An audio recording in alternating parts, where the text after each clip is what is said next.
मित्रांनो, आज आपल्या खिशात 5G इंटरनेट आहे. आपल्याला एखादं गाणं डाउनलोड करायचं असेल, परीक्षेचा निकाल पाहायचा असेल किंवा मित्राशी चॅटिंग करायचं असेल, तर आपण एका सेकंदात मोबाईल अनलॉक करतो. पण आजपासून 10 ते 15 वर्षांपूर्वीचा तो काळ आठवा, जेव्हा इंटरनेट ही हवेत मिळणारी गोष्ट नव्हती, तर ती एका ठराविक दुकानात मिळायची. होय, मी बोलतेय आपल्या सगळ्यांच्या आवडीच्या सायबर कॅफे बद्दल. एका छोट्याशा खोलीत लावलेले 5 ते 6 कॉम्प्युटर्स, केबिनच्या बाहेर पडलेले चपलांचे ढीग, भिंतीवर लावलेला ₹10 प्रति तास किंवा ₹20 प्रति तासचा बोर्ड आणि कॉम्प्युटर सुरू होताच मिळणारा तो 1 तासाचा अनुभव.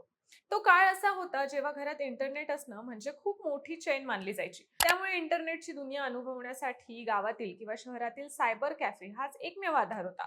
पण आज हे सायबर कॅफे अचानक कुठं गायब झाले? एकेकाळी गजबजणारा हा बिझनेस कसा आणि कोणी संपवला, हेच आपण आजच्या व्हिडिओमध्ये पाहणार आहोत. पण नॉस्टॅल्जियाच्या या राईडला सुरुवात करण्यापूर्वी चॅनलला सबस्क्राईब करून घ्या. मी रुपल आणि तुम्ही पाहत आहात टेक भारी. गोष्ट आहे 1996 ते 2000च्या दरम्यानची. भारतात इंटरनेट नुकतंच पाऊल टाकत होतं.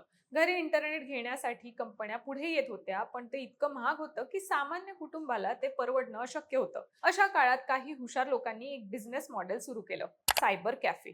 त्यांनी 4 ते 5 कॉम्प्युटर्स आणले, एक इंटरनेट कनेक्शन घेतलं आणि लोकांना तासाच्या हिशोबाने इंटरनेट भाड्याने द्यायला सुरुवात केली. 2000 ते 2010 हा काळ या सायबर कॅफेचा गोल्डन पिरियड म्हणजे सुवर्ण काळ होता. शाळा कॉलेजचे तरुण, नोकरी शोधणारे लोक आणि इंटरनेटवर काहीही काम करण्याची गरज असणारे लोक, या सगळ्यांची गर्दी या सायबर कॅफेमध्ये दिसू लागली. कॅफे मालक एका वहीत तुमचा येण्याचा टाइम लिहायचा, उदाहरण 5 वाजून 10 मिनिटं, आणि बरोबर 6 वाजून 10 मिनिटांनी मागून आवाज यायचा, तुझा टाइम संपला, लॉग आउट कर. बऱ्याच वेळ तर आतले लोक कधी निघताय याची वाट बघायला लागायची. तसं तर इंटरनेटचा स्पीड आताच्या तुलनेत खूप कमी असायचा. कितीतरी पोरं कॅफेवाल्याशी ओळख वाढवून सकाळीच एखादा पिक्चर डाउनलोडला टाकायची आणि संध्याकाळी घेऊन जायची. सायबर कॅफेमध्ये खरंच आपण सगळ्यांनीच कितीतरी पराक्रम केलेत.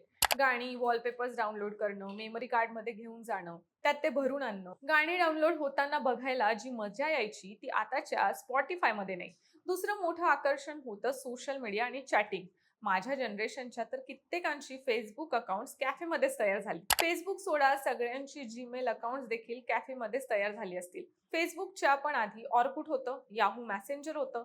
मजा यायची. पण या सगळ्यापेक्षा मेन गोष्ट काय होती, तर ती म्हणजे गेम्स. दुसरी पण एक गोष्ट होती, पण त्याकडे नंतर येऊया. सायबर कॅफेचा इंटरनेटपेक्षा सगळ्यात जास्त वापर गेमिंग साठीच होत होता. GTA Vice City, San Andreas, परत Counter Strike, IGI, Road Rash, Prince of Persia, कितीतरी गेम्स या कॅफेमध्ये खेळल्या जात होत्या. हेच खरं तर मेन काम होतं. बाकी 10वी-12वीचा निकाल बघणं, सरकारी नोकरीचे फॉर्म भरणं, रेल्वेचे तिकीट बुक करणं, ही अशी बारकी बारकी कामं पण कॅफेमध्ये होत होती. बऱ्याच कॅफेमध्ये प्रायव्हसीसाठी लाकडी केबिन्स बनवलेल्या असायच्या. तिथे बसून लोक तासनतास हेडफोन लावून गाणी ऐकायचे किंवा वेबकॅम लावून व्हिडिओ चॅटिंग करायचे. पण या प्रायव्हसी सोबत काही धोकेही असायचे. बऱ्याचदा मुलं तिथं अभ्यासाचे फॉर्म भरण्याऐवजी वेगळंच काहीतरी पाहायचे. त्यामुळे पोलिसांनी कॅफेवर धाडी टाकल्याच्या बातम्याही त्या काळात खूप गाजायच्या. नंतरच्या काळात सरकारनं CCTV कॅमेरे आणि ID प्रूफ म्हणजेच आधार कार्ड, पॅन कार्ड कंपल्सरी केलं, ज्यामुळे कॅफेच्या डायरीमध्ये आपली एंट्री करणं गरजेचं बनलं होतं. पण मग इतका मोठा आणि फायदेशीर बिझनेस अचानक कसा संपला? याचं उत्तर आहे स्मार्टफोन आणि स्वस्त इंटरनेटची क्रांती. 2010 नंतर अँड्रॉइड फोन स्वस्त झाले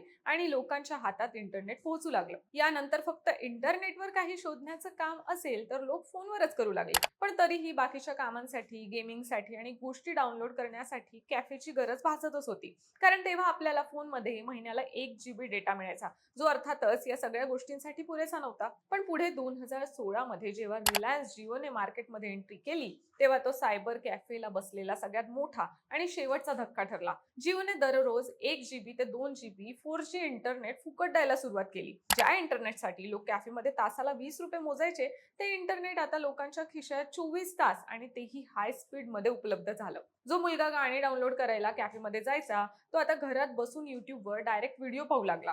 फॉर्म भरणं, निकाल पाहणं हे सगळं मोबाईलवरच सहज होऊ लागलं. त्यामुळे मग सायबर कॅफेमधील गर्दी हळूहळू कमी झाली. बरं, हे सगळं होत असताना जागेच्या, दुकानांच्या किमती वाढत होत्या, भाडं वाढत होतं. त्यामुळे महिन्याचं लाईट बिल, कम्प्युटरचा खर्च आणि जागेचं भाडं हे सगळं सांभाळणं कॅफेवाल्यांसाठी कठीण होऊ लागलं. अवघ्या 2 ते 3 वर्षात देशातील 90% सायबर कॅफे कायमचे बंद झाले.